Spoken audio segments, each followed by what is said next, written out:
আসসালামু আলাইকুম। কেমন আছেন আপনারা? আশা করি ভালো আছেন। আজকে আমি মরিচ গাছের বিভিন্ন সমস্যা ও রোগবালাই নিয়ে আপনাদের সাথে বিভিন্ন টিপস শেয়ার করব।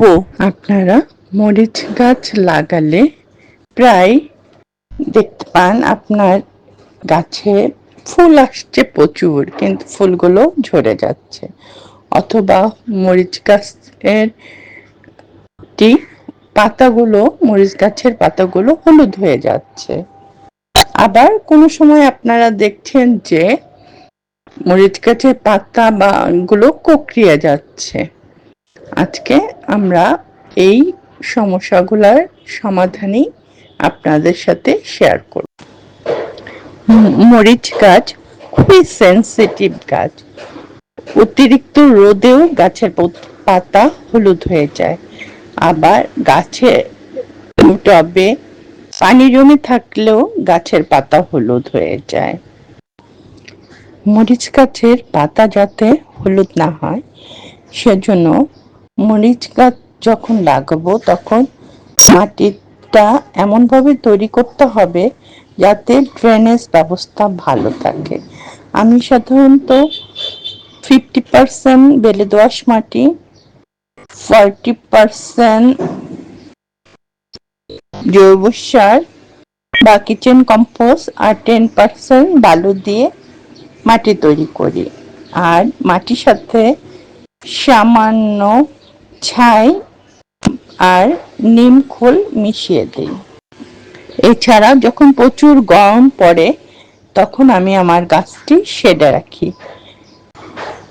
এরপর আসি মরিচ গাছের ফুল ঝরে যাওয়া সম্পর্কে। মরিচ গাছের ফুল ঝরে যাচ্ছে মানে বুঝতে হবে গাছটিতে পুষ্টির অভাব। সাধারণত মরিচ গাছে ফুল আসলে প্রচুর পটাশ আর ফসফরাস জাতীয় খাদ্যের দরকার। আমি এখানে কলার খোসার সাথে চাল ধোয়া পানি, পেঁয়াজের খোসা মিশিয়ে ভিজিয়ে রাখি 3-4 দিন। তারপর সেই পানিটি 7 দিন পর পর গাছে দিই। আর এছাড়াও 15 দিন পর পর 1 লিটার পানিতে 1 চামচ এপসাম সল্ট গুলিয়ে গাছে স্প্রে করি। এতে আমার গাছের ফুল ঝরা অনেকটাই কমে যায়। এরপর আসি গাছের পাতা কোঁকড়ানো। সাধারণত বিভিন্ন পোকার আক্রমণে গাছের পাতা কুঁকড়িয়ে যায়। বিশেষ করে সাদামাছি, লাদা পোকা, আরো অনেক রকম পোকার আক্রমণে। এছাড়াও আছে কালো পিঁপড়া। আমি সাধারণত হলুদ গুঁড়োর সাথে নিম তেল আর ডিটারজেন্ট মিলিয়ে 15 দিন পর পর গাছে স্প্রে করি। এছাড়াও আমি 15 দিন পর পর গাছে ছাই ছিটিয়ে দিই। এতে আমার গাছের পোকামাকড় নেই বললেই চলে। আমার গাছগুলো দেখলে বুঝতে পারছেন যে আমার গাছগুলো কত শক্তিশালী এবং প্রচুর ফল ধরেছে।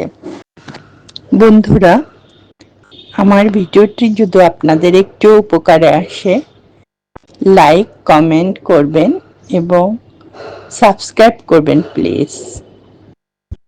আপনাদের ভিডিওটি দেখার জন্য ধন্যবাদ।